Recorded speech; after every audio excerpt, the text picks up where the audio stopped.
1907, these houses were built by the Merchants Warehousing Company. The Merchants Warehousing Company was one of the biggest companies in the port at the time. They had a large building which ran out to the back there that people will remember up to the 80s. They had a large yard on Sheriff Street and they had one over in Hanover Quay. They also had a carton company, they had grain silos, and on some maps you'll see a bit of rail line called the Merchants Line. So they had their own rail line, so they were big. They built these houses in 1907, not because they were philanthropists, they were capitalists, they wanted to make money out of them. They charged rent, but they forced their workers to move into them. No matter where their workers lived, they told them to move into these houses or they'd lose their jobs. So while it was officially called Merchants Cottages originally on some sheets, or Merchants Road, it immediately got the nickname Compulsory Avenue. The houses were, if you look at the houses as you're coming down, a lot of them have been changed now over time. They're not an awful lot different in appearance. But you'll notice every second door was narrow. There was a narrow door and a large door. There was a house upstairs and a house downstairs. Each house was described as 3 rooms, but as Connolly described it, James Connolly described it, he said, one room divided by a partition is not 2 rooms, it's still 1 room. They were small houses. They had an outside toilet. Each house had one toilet per family, which was progress in those days. And if you look at some of the houses, you'll still see on some of them the old vents. They had proper vents to let air in. So they were slightly progressive in their design. Just a bit of trivia about the road. In 1950, merchants owned the houses until the 1950s. Then they sold them mostly to one landlord who bought most of the road or a large bit of it. Over the years, the houses were sold on to various landlords, but the original tenancy agreement stood for most people, and I think it was in the 90s somebody still took illegal action based on their merchant's contract. So there was a social hut at the back of the houses that people like Danny Rogers will tell you about. He was there as a child, and in the 30s it was used as a schoolroom when the school on the East Wall Road was overcrowded before the boys' school was built. So there's bits of trivia. People moved in 1907 and into 1908. I think the top houses were probably built in 1908 and I think they're slightly smaller. Also in 1908, something very significant was happening in this area. And that was the ITGWU, the Irish Transport and General Workers Union, Larkin's Union, had been founded. One of the areas where Larkin's Union really took hold would have been in the docks area. And for people who saw the risen people, you'll hear the description of Larkin's rabble of carters and dockers. So the people in this area, in the North Dock, up as far as what would be now North Inner City, North Wall or wherever, and the South Side, took the Larkin's Union. In 1911 there was a strike. We're not sure if the merchants were involved, but famous companies in the areas like Crow's Timber Yard, which was here quite late, T&C Martins were all involved. An interesting thing that happened during the 1911 strike was that the schoolboys in the school where we assembled went on strike. They put up a banner describing themselves as the Schoolboys General Workers Union. So they were very, very influenced by what they saw going on around them and what their fathers were doing. An important person living in the area at the time was Walter Carpenter, who was an early ITGWU organiser. He was jailed in 1911 for insulting the king by reading out a speech that James Connolly wrote. He refused to pay his fine and went to jail. But Walter Carpenter lived on Callan Road and would have been known by the people in here. So as far back as 1911, everybody who was living on this road, working for the merchants, would have been very aware of the trade union movement and they would have been joining. In 1911, the merchants conceded a pay increase to their workers at the behest of the Irish Transport and General Workers Union. In 1913, of course, the lockout came. All around this area, most of the industry were locked out. People were on strike and then they were locked out by their employers, and in most cases they were replaced by scabs. It would have been quite a tense area at the time. The police would have been patrolling, the police would have been escorting the scabs, they would have been escorting cargo. And also T&C Martin deliberately imported scabs from England called free labourers, who are like mercenaries, professional scabs, and allowed them to carry guns. They got the gun licence, so it would have been very tense. The strike started spread to the merchants' companies in 2 ways that we know of. One, the workers there refused to handle tainted goods that would have been handled by scabs elsewhere, and also they refused to sign the declaration that the Employers' Federation were asking for. they refused to be part of the union. So for those two reasons, they ended up locked out. During the lockout, poverty was used as a weapon by the employers. Philip Martin, the Employers Federation, said that what the workers don't understand is that the employers will always have their 3 square meals a day. The sooner they realise that, the better. So poverty, the workers' own suffering, was used as a weapon against them. So was eviction. The Dublin United Tram Company, which was owned by William Martin Murphy, fairly shortly after the lockout began, threatened to evict their workers who were living in company houses. Some of the workers backed down and went back to work. So obviously the merchants realised this was a great threat they could use. And I think it was, I have some dates written here anyway, I forget them. October the 6th, the Merchants Warehousing Company served eviction notices on 62 residents of this street. Now, that was 62 workers. Bear in mind, we know from the census and the school records and the baptismal records, in each house there was also wives, there was children, in many cases 4 or 5 children, there was mother-in-laws, there was boarders who also worked for merchants, and there was in-laws. So we're talking up to 300 people possibly were served with eviction notices. They were defended in court by WM Smith and Sons solicitors. They handled all the cases for the ITGW at the time. They would have handled Larkin's defence.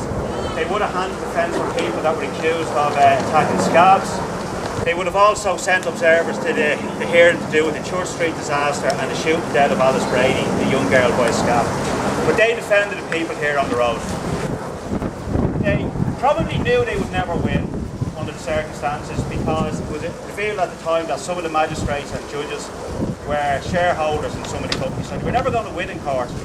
They might have hoped to stall it long enough that the strike would end and they'd get to stay, or they might have just tried their arm to push it on. But they done what any good solicitor done. They managed to get it adjourned 7 times, and eventually they got it adjourned to the end of November. But unfortunately on that day, the company argued that the people had been living here for 10 weeks rent-free. They were going to get thrown out. They needed them. They described them in court as former workers, said we need the houses for our current workers, which in common language were scabs, and the judge gave a ruling. So a week later, the 4th of December, the evictions were due to take place. Just something I'll explain to people.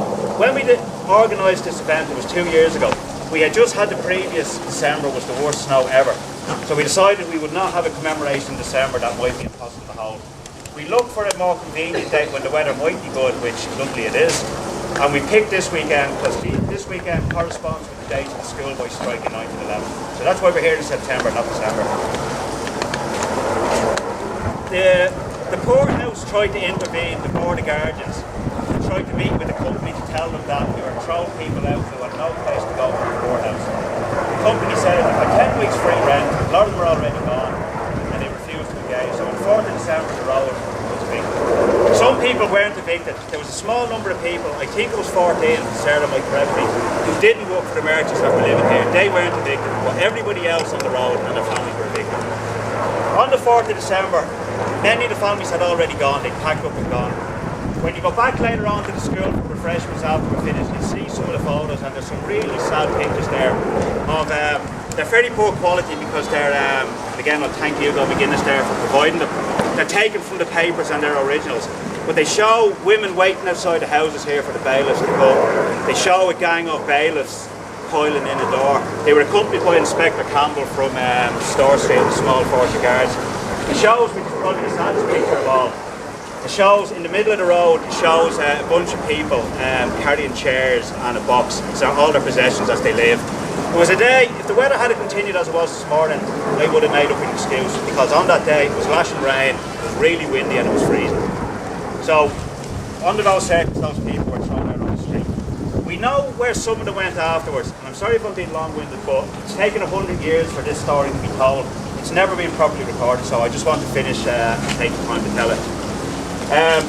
Trassa's family, where the Coombs family I mentioned, we know when they were evicted, they lived up on the East Wall Road for a very short time in tents.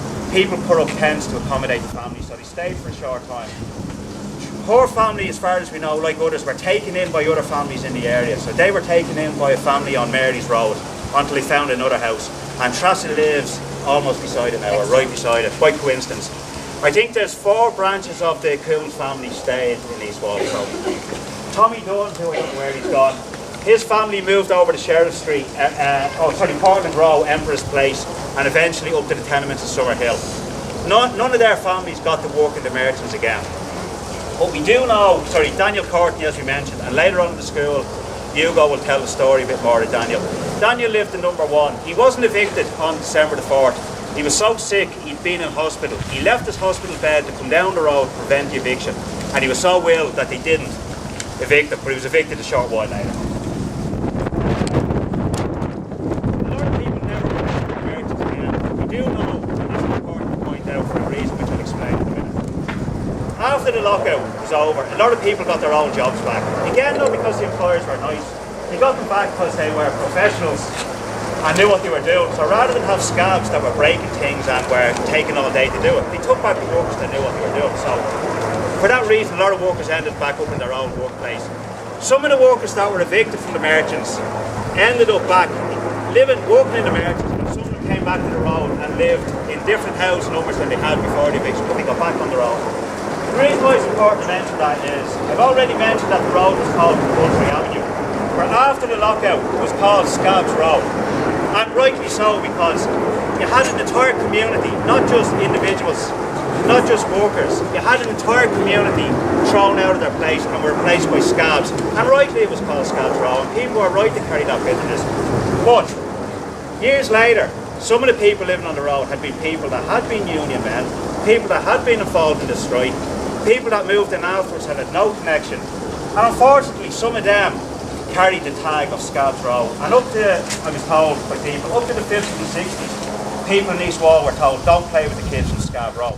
I was told by somebody the other day that in the 90s, he was coming back along the road and somebody made a comment, you're going down Scabs Row. So the name carried, and rightly so, that the scabs were blamed, but some people were wrongly tarred. So if people were offended by the name and had to carry that stigma, they should blame the people that took the jobs, the scabs, and the people that put them in here. I think that's pretty much all I'm going to say.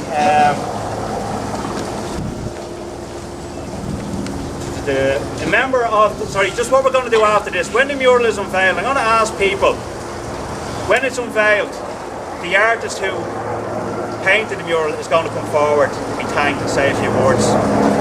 Tommy is going to sing a song of his own, and this is a very important song. It was written by Joe O'Grady, who was an East Wall resident, who took part in the lockout. He died in 1960, but only earlier this year we've been given a whole body of songs he's written about the area, about 20 of them. And this is one he wrote about the lockout, so it's at least 50, or if not 60 years old. Tommy has a copy of Joe's, I'll just show it, of what was Joe's original typewritten version, and he's going to sing it. This could be the first time this song has been sung by an East Waller, written by an East Waller, at such a historic location in at least half a century, if not longer. So when all is said and done, I would ask people, you can stay around as long as you like to take pictures of the mural before we move on. Don't get in people's way. While you're waiting, you might also notice that the drain cover here, which Baz thinks has a water meter under it, was put there in 1913, so it's just a little bit of trivia. You can take pictures of that while you're waiting. We're then going to go up to the top of the road to unveil a plaque, which James Connolly Herron, James Connolly's great-grandson, is going to read an article that James Connolly wrote 2 days after the evictions that tells the story of it. And Tommy Dunn is officially going to unveil it, but due to the weather we had, you may have noticed, the cover is somewhere in the East Point, so we've done our best.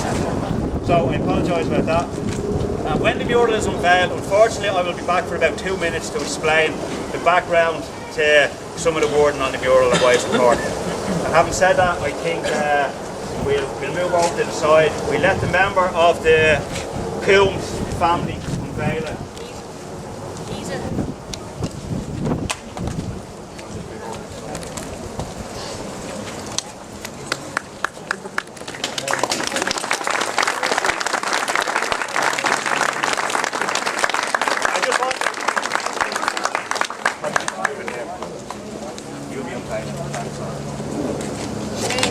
You do this. Okay, due to the weather, we had a lot of difficulty with this, as you can probably imagine. We nearly lost 3 people yesterday. The last lockout markers nearly came off the top of the ladder there. So bear with me if it catches on anything.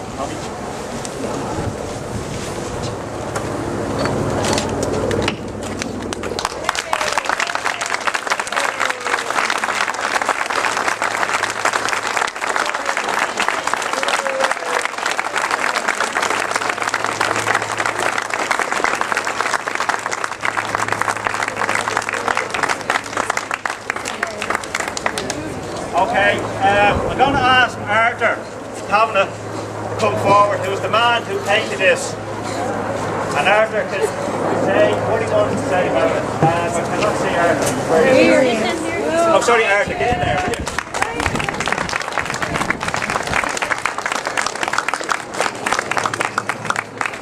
I'll just say thanks very much for everybody. Thanks a lot to Joe, Sarah and the Historical Society for giving me the opportunity to paint this picture. And a very, very big thanks to Melissa and my two boys for letting me take over the house for the last month to do it. And my mum died a year ago this week, and I'd like to remember her by the painting. Thanks very much.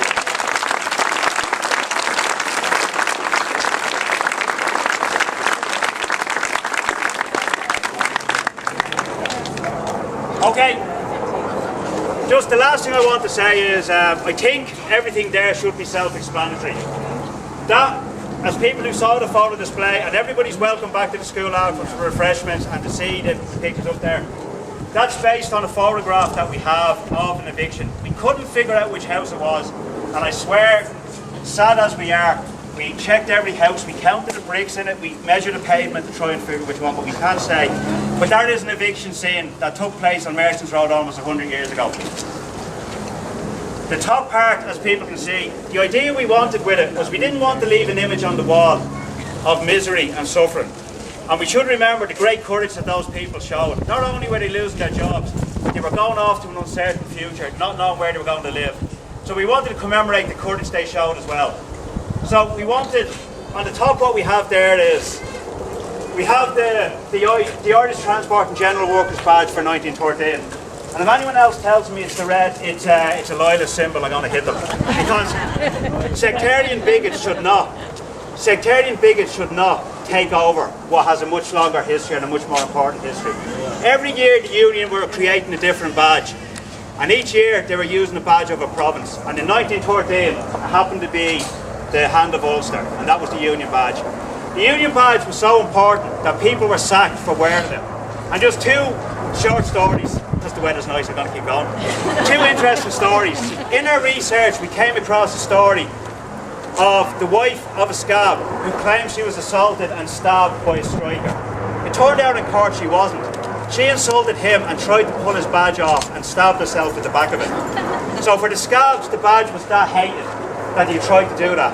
The other great story is, not so great because the guy was arrested, there was a tram stopped with scabs on it and attacked, and somebody nearby was arrested, and the evidence against him was that he had a red hand badge in his coat. And in court he was defiant and said, by this badge we stand or fall. That's how important that badge was, which is why it's up there. The Starry Plough was the flag of the Irish Citizen Army, which was set up to defend workers from attack by scabs, police and the military. Sean O'Casey was one of the early members, well I won't talk about the Citizen Army now, but Sean O'Casey was one of the early members, and that was the original flag of the Citizen Army. I should mention, amongst the people I mentioned here, obviously Daniel Courtney was a member, but I don't see him because he's short and he's here somewhere. Colin Halton is the grandson of William Halton, who fought as a member of the Citizen Army in 1916 in the City Hall garrison. And a quick plug here, if you go onto our community website, eastwallforall.ie, in the history section, there is the story of William Halton's grandfather. There's a story of Walter Carpenter. There's some memories of the families that were evicted, and there will be more. Right, the last thing I want to explain is the quote in the middle. And for people who can't see it, it says, look up at the stars, throw light into dark places. You can't see the heavens above when you're down there on your knees. That incorporates everything Larkin said about arising and creating a better world. The lyrics come from a song called The Day They Set Jim Larkin Free by a New York band called Black 47.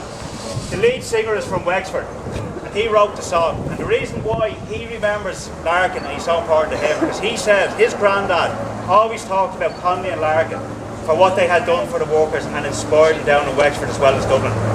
So we went with that because it matches the image we wanted.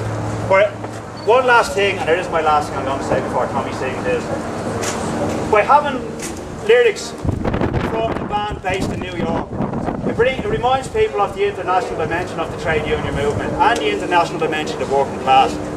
It doesn't matter where you are in the world. If you're a worker, you're the same. If you're a boss, you're the same, and we'll never be on the same side.